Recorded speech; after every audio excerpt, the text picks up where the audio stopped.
Folks, it's barely started and already it's a hot mess. And this is the crowd that has gathered just in the past sort of half an hour or so. They arrived about 3:35. A lot of them were here because of the media. It's a disaster in the making, Dan. But the big crowd that they have seen today was at the Royal Children's Hospital. This was at lunchtime. There were hundreds of people. I mean, I feel like we are mugs, Sophie. These guys are grifters par excellence. I call them the ginger and the whinger. There's no public-facing events. Everything's by invitation only. There's a couple of things, as you saw today at the Royal Children's Hospital, but that's just to give a bit of, froth and bubble out there for the media. Most of this is a commercial enterprise. It's to make money. When Prince Harry and Meghan Markle landed in Australia, it was meant to be a big return moment, a comeback to a country that once loved them. But right away, something felt off. There were no massive, screaming crowds at the airport, no electric buzz, no chaos of flashing cameras. Instead, they arrived low-key. Now, leading figures in the Australian media that I've spoken to have described this trip as a new low for Harry. They're not happy. They've said that the trip is going to backfire horribly. Australia are not happy at all. Almost silent, skipping the usual photo moment and rolling out in a tight convoy without engaging the press. Everything felt controlled and intentional. And then came the moment that said it all. As they entered a major hospital in Melbourne for their first stop, the crowd didn't explode into cheers. No loud energy, no excitement, just a strange quiet that filled the room, followed by a soft and hesitant "Hi" from the crowd. Not a chant, not applause, just hesitation. It felt subtle but powerful.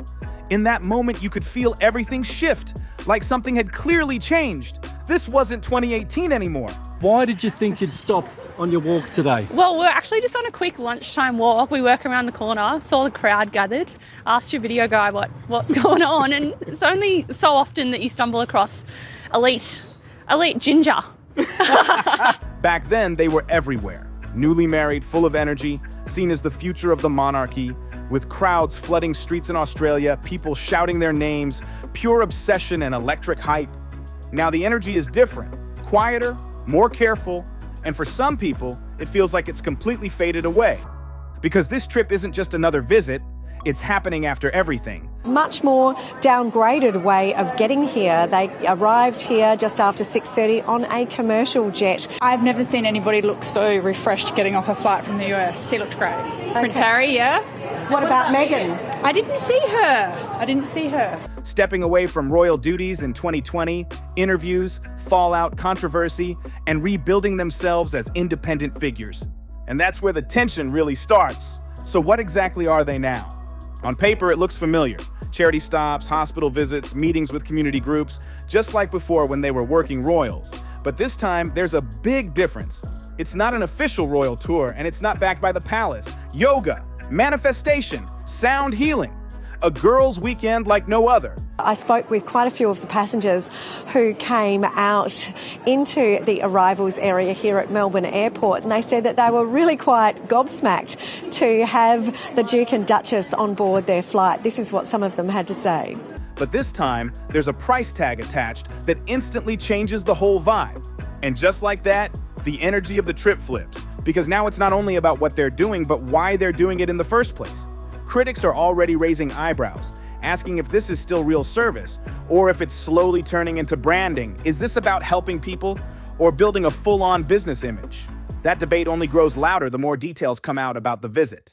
They didn't arrive with royal-style fanfare. Instead, they flew commercial. Harry and Meghan, welcome to Australia. Welcome to Australia. What are you most looking forward to? Everything. It's been great. Nice to be back. Oh, so grateful to be here. Thank you. Business class on a Qantas flight from Los Angeles to Melbourne.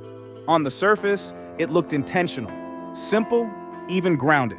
Some passengers said it was impressive and praised the choice, especially the decision to avoid private travel. But others saw a different angle to it, because even that move, flying commercial, starts to feel like part of a bigger image strategy. A way to appear more relatable, more down-to-earth, more normal in the public eye. And yet at the very same time, there are events tied to this visit that reportedly cost thousands just to attend. That contrast is impossible to ignore. What Australians are saying about Harry and Meghan, and saying that they are grifters That's the reporting in Australia, and that they are using the country like an ATM. They're watching what the media down under are saying with a lot of interest. And that's exactly why opinions are splitting so sharply. Some people were genuinely excited to see them. On the flight, passengers described friendly chats, relaxed energy, and surprise at how casual everything felt after a long journey. Inside the hospital, children smiled, families gathered, and for a brief moment, everything felt warm and familiar again. There were real interactions too. Meghan embraced patience. Harry shook hands, spoke easily with people around him, and both of them took time to pose for photos and listen closely. For the people in that space, especially the children, those moments carried real meaning. It felt human, simple, and present. But outside those walls, the mood shifts hard. Because while those visits were happening inside, a very different conversation was building outside. I mean, if you want to see Harry, it's $2,000 for a seat. If you want to watch him online, it's about $500.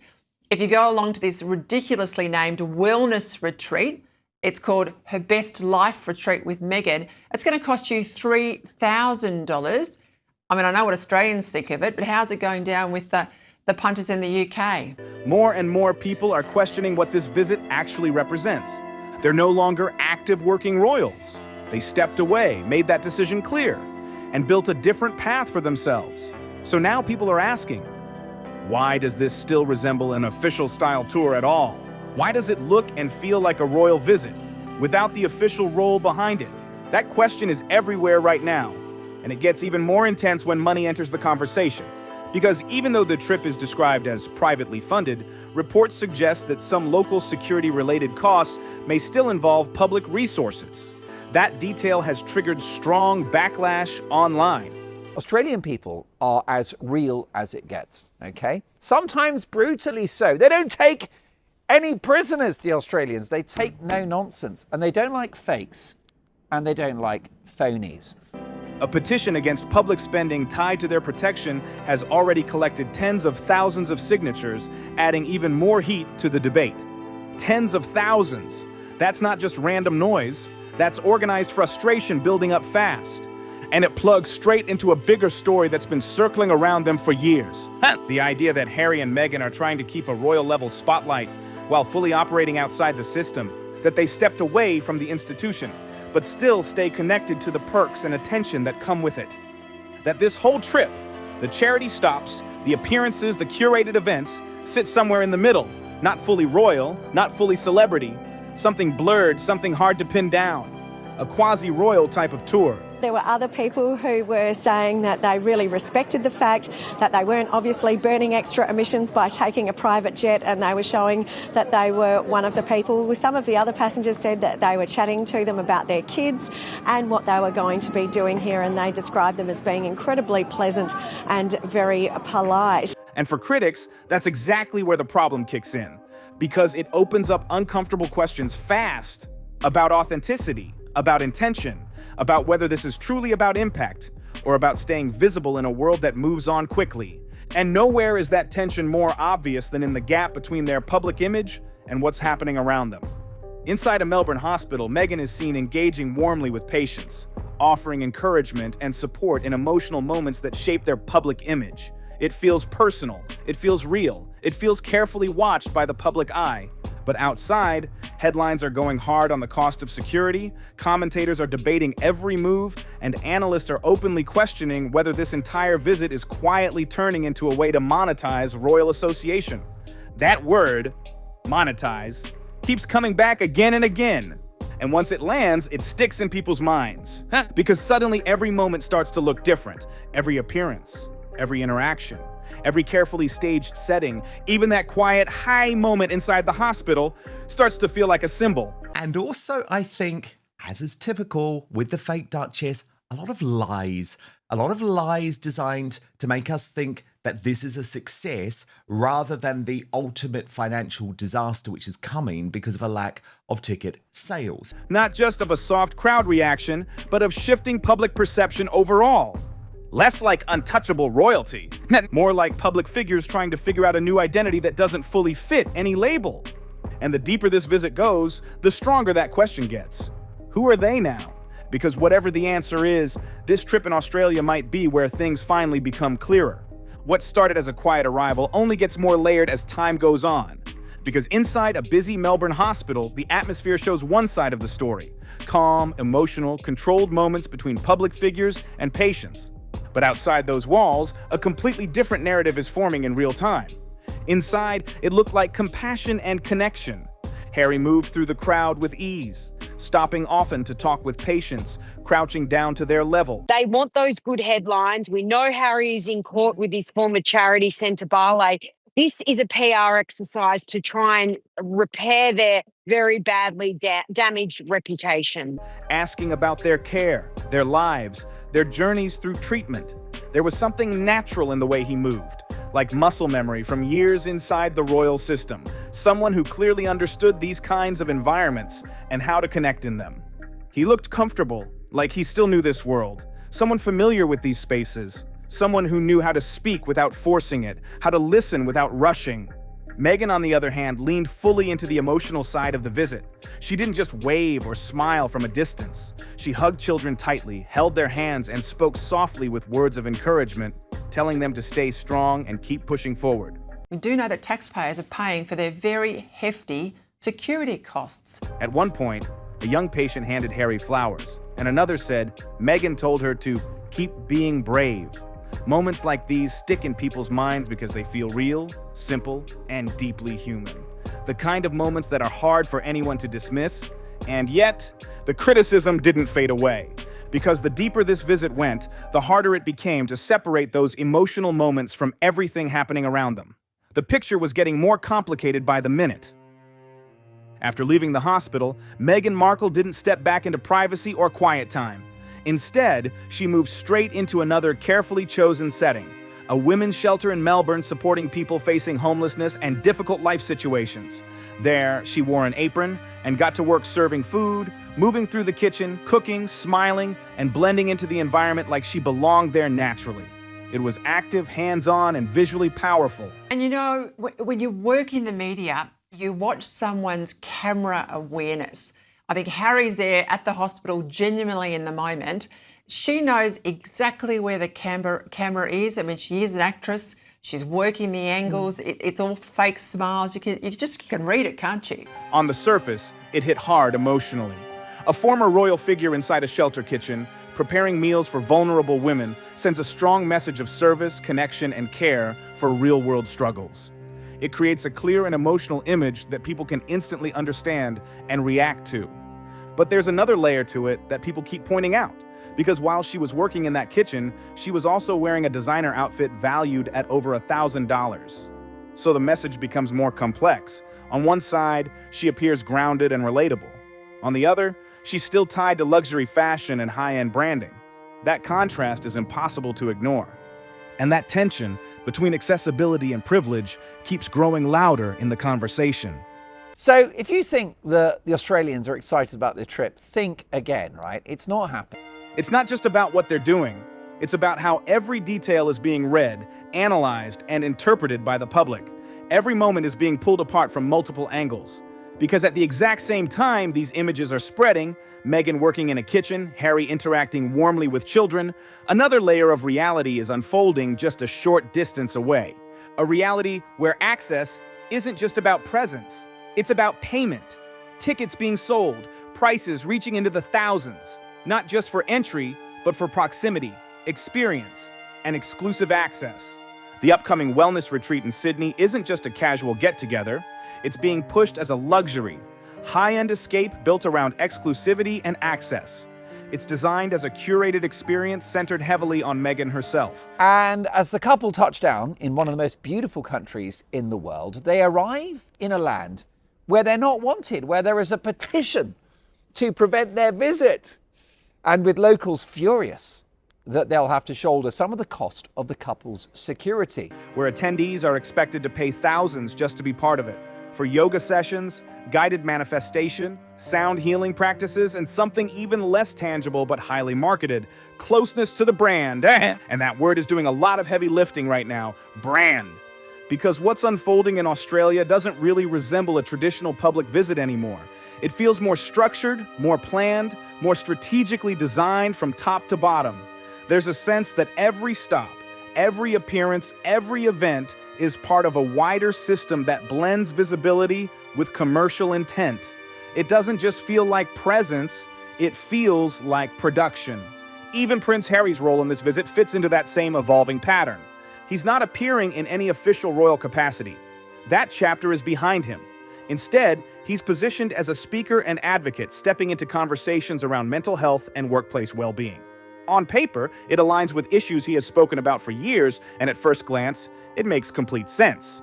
But there's another layer sitting underneath it all, because his appearance is also tied to structured events that involve paid access tiers. Different levels, different pricing, different experiences depending on how much someone is willing to spend to be in the room. And that detail changes how people interpret it. So the question keeps coming back stronger every time. It'll run to hundreds of thousands of dollars to look after them over these 4 days. Where does service end and where does business begin? Because the line between those two worlds is getting harder and harder to see clearly. And people are noticing it in real time, not quietly, not passively, but loudly and consistently across public conversation. As the visit continues to unfold, so does the pushback around it. Concerns about security funding have only intensified. Even though messaging around the trip emphasizes private funding, reports suggest that local authorities are still involved in safety arrangements and logistical support. And for a lot of people watching from the outside, that immediately raises tension. Why should public resources, even indirectly, be involved in protecting individuals who are no longer part of official royal duties? That question has hit a nerve in a big way. An online petition opposing the use of public funds has already surpassed 45,000 signatures. And that number isn't just a statistic, it reflects a growing emotional response, frustration, doubt, and a feeling among some people that the situation doesn't fully add up the way it's being presented. Well, this is very much a non-royal royal tour. They are, of course, still to be named the Duke and Duchess of Sussex. However, it certainly doesn't have the same amount of pomp and ceremony that we saw when they last visited Australia in 2018. But the conversation doesn't stop with the public.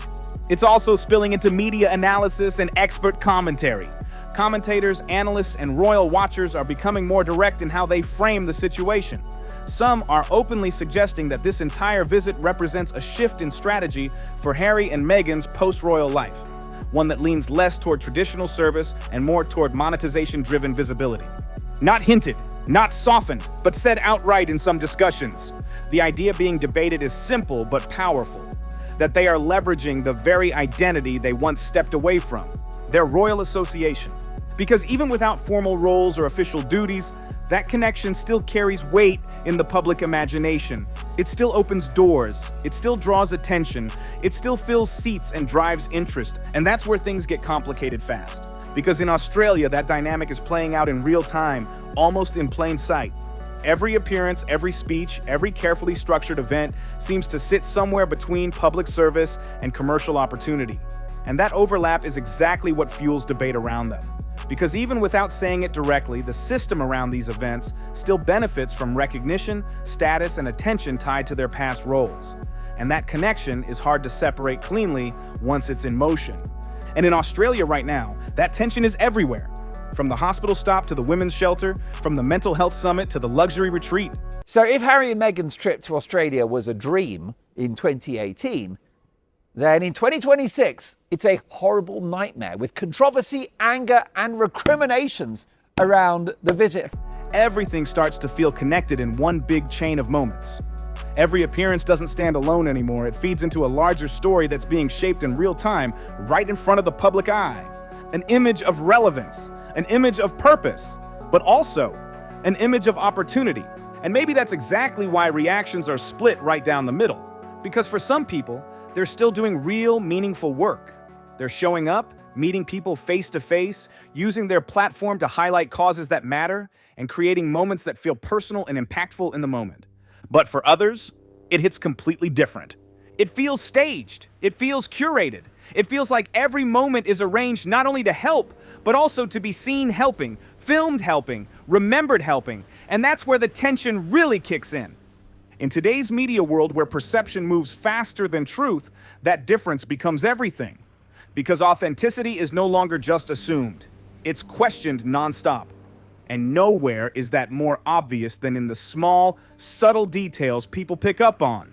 The way crowds react, the way excitement sometimes fades into quiet observation. Not thinking that the royal couple was going to be coming in on just a commercial airlines, on a Qantas flight, but actually taking a private jet. But it was QF94. The way a simple greeting, that soft, hi moment, can end up carrying more weight than loud cheers ever could. Because that silence isn't empty at all. It's full of uncertainty. Uncertainty about who they are now. Uncertainty about what they actually represent. Uncertainty about whether this is still a story people want to believe in the same way as before. And as the Australian visit moves forward from city to city, event to event, that uncertainty only grows stronger. Because the deeper you look, the harder it becomes to ignore the contradictions sitting right in front of everyone. Compassion and commerce, connection and calculation, service and strategy, all existing side by side at the same time, all blending into one complicated picture playing out live. And all of it leads back to one question that can't be avoided anymore. Not where they are, not what they're doing, but why? Why now? Why this kind of tour? Why in this way, at this moment, in this setting? And most importantly, what are they actually trying to become in all of this? Although I'm not going to call it a tour. Okay, they're not here formally as guest of government. They're not working royals. We know that now. This is a 4-day commercial venture to milk money out of Australians. By the time the Australian tour of Harry and Meghan reaches its final stretch, the conversation around them is no longer just about actions or appearances. It's about meaning, about direction, about identity, and whether the public is still willing to interpret everything in the way it is being presented. Because every stop on this journey adds another layer to the same growing question, stacking tension on top of tension until it becomes impossible to ignore. Are they still tied to the idea of royalty in the public mind, or have they fully transformed into something else entirely? On the surface, their schedule looks packed with purpose and tightly organized down to the minute. They move from one engagement to another with clear precision and structure. One moment, they are inside a major hospital setting in Melbourne, sitting with patients facing serious health challenges, speaking calmly, listening closely, and offering time and attention that feels personal and direct. The next moment, they are in community spaces, visiting support organizations and attending events focused on mental health awareness and veteran well-being programs. Each appearance is designed to send a message of service, a message of relevance, a message of presence. And for some observers, the Duke is not welcome in Australia, and that in fact the Australian people don't like Harry and they don't like Meghan. The direct quote: Australians hate being used, and that's what these two proven troublemakers are doing. That message lands exactly as intended, with no confusion at all. But for others, it never fully settles in the same way. Because surrounding those same carefully planned moments is a parallel layer that keeps resurfacing no matter how the story is told. Images of Meghan Markle in structured community environments, moving through service-based settings, interacting with staff, and presenting herself in spaces meant to signal humility and connection. Scenes of Harry speaking at mental health discussions, positioned as a leading voice in conversations about workplace well-being and emotional health. And then, layered underneath all of that is the commercial structure that continues to draw attention. Ticketed appearances, paid retreats, high-cost access events, exclusive experiences that are not open to everyone equally, but instead depend on pricing tiers and entry levels. A wellness retreat in Sydney associated with Meghan, reportedly priced at thousands for participation, built around curated wellness activities and guided sessions. A conference appearance by Harry tied to structured event access, where different pricing levels determine proximity, experience, and interaction. The Duke and Duchess have stressed this tour is self-funded. There's been a lot of debate about who might pay for any police involvement. Blake, today I have seen no police accompanying them. They're in 2 private vehicles getting around town. It is this dual structure that defines the entire tour. And it is exactly this structure that fuels ongoing debate. Because while the public sees emotional and meaningful moments, professional environments, community engagement, conversations about well-being and support systems, they also see something else developing underneath it all. A system, a framework, a carefully built public-facing identity evolving in real time.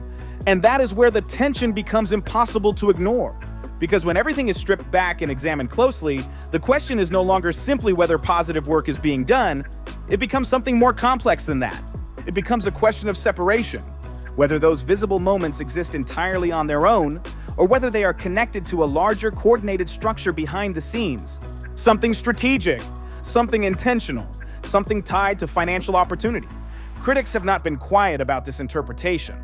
In fact, the language surrounding the visit has become increasingly direct and pointed as time goes on.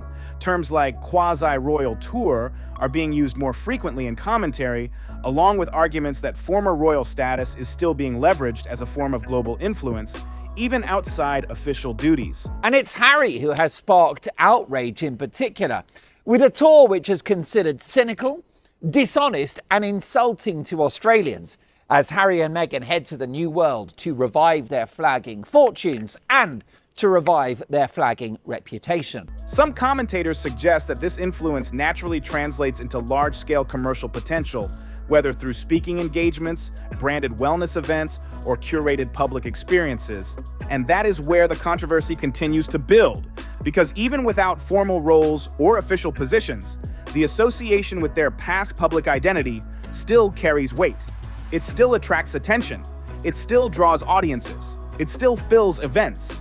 And in Australia, that dynamic is visible in almost every layer of the visit, from structured engagements to high-profile appearances, from community outreach to premium access experiences, all of it unfolding at the same time. And that framing changes everything, because it flips the meaning of every single moment on its head in real time. A hospital visit is no longer just a hospital visit. It starts to look like part of a wider narrative strategy. A charity appearance is no longer just charity work. It becomes positioning, placement, and image building in the public eye. Their first engagement tomorrow is an event for Movember. They'll be at Whitten Oval, also some Bulldogs players there. That's the first thing they have tomorrow morning. Even something as simple as walking through a crowd gets pulled apart, analyzed, and reinterpreted from every possible angle. And that is the environment they are operating in now. A world where nothing is neutral anymore. Not even silence, not even distance. Especially not silence. Because one of the most noticeable things about this entire visit is not what was spoken out loud, but what wasn't. The quiet reception, the restrained reactions, the lack of overwhelming public energy that once surrounded them in Australia years ago, back in 2018, when they were newly married, still active working royals, and widely seen as a future-facing symbol of the monarchy. Back then, the atmosphere felt unstoppable, loud, energetic, overflowing with public excitement. Now the tone is different, more controlled, more measured, and in some moments, noticeably hesitant. It is their first time here since 2018. Very different world for them now. They are no longer royals. They are no longer working royals. They're not addressed as His and Her Royal Highness anymore. They live in California. So a very different memory they will have from when they were here in Melbourne last time. That shift alone tells its own story without needing extra explanation. And it brings up a question that follows them everywhere they go. If public perception has changed this much, what does that mean for the identity they are trying to shape now? Because there is no question, they are still actively shaping it. Every engagement on this tour feeds into that construction. Every carefully chosen location adds another piece to the image. Every speech, every interaction, every headline becomes part of a larger ongoing design of who they are presenting themselves to be. A version of themselves existing outside the monarchy, outside the institution that once defined their entire public life, but still influenced by it in ways that are hard to fully escape. And that is where the contradiction sits. They are no longer working royals. That separation has been clearly stated. They have created distance, independence, a different path forward. And yet the language used around them never fully lets go of the old framework. This is absolutely hideous. The Sussex's money-grabbing fake royal trip to Australia is already a hot mess. It's a public relations dumpster fire. It is a disaster. They are still referred to by titles, still discussed through royal history, still measured against the institution they stepped away from. And that tension between the past identity and the present one is what keeps this entire visit under such intense scrutiny. Because at its core, this is not just about Australia. It is about identity. It is about perception. It is about who controls the narrative in a world where control is constantly slipping through the cracks. And in today's global media environment, that control is never guaranteed, which is exactly why every moment of this trip feels amplified beyond its surface meaning. Every handshake, every speech, every quiet or restrained crowd reaction. Even the smallest details, like a soft greeting in a hospital corridor or a brief remark about being back, get pulled into a much larger storyline that no longer belongs entirely to them. And then there is the financial layer that continues to fuel debate. Despite repeated claims that the trip is privately funded, reports suggesting involvement of public safety resources have kept tensions high. The idea that taxpayers could still be indirectly contributing to security arrangements has sparked frustration and public debate, leading to an online petition that has now reached tens of thousands of signatures. That number carries weight because it reflects more than disagreement. It reflects pushback. And in this context, that pushback isn't only about cost, it's about meaning. About whether this kind of visit should still be linked in any way to public responsibility or official expectation at all. And so the pattern repeats itself. Every appearance brings both praise and criticism at the same time.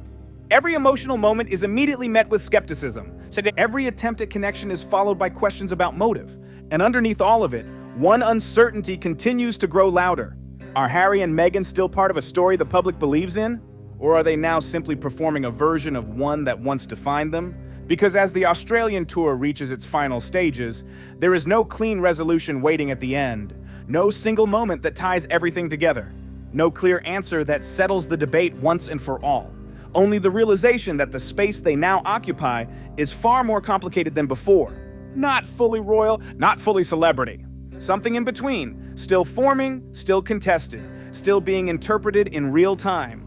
And maybe that is exactly why this visit stands out. Because it is not just a tour anymore. It has become a mirror, reflecting not only who they are presenting themselves to be, but also how the world is choosing to see them in return. If you've got thoughts on this, drop them in the comments. Let's hear what you think. If this breakdown opened your eyes, hit subscribe and stay tuned for more deep dives like this. Don't forget to smash that like button and share it with someone who needs to see it.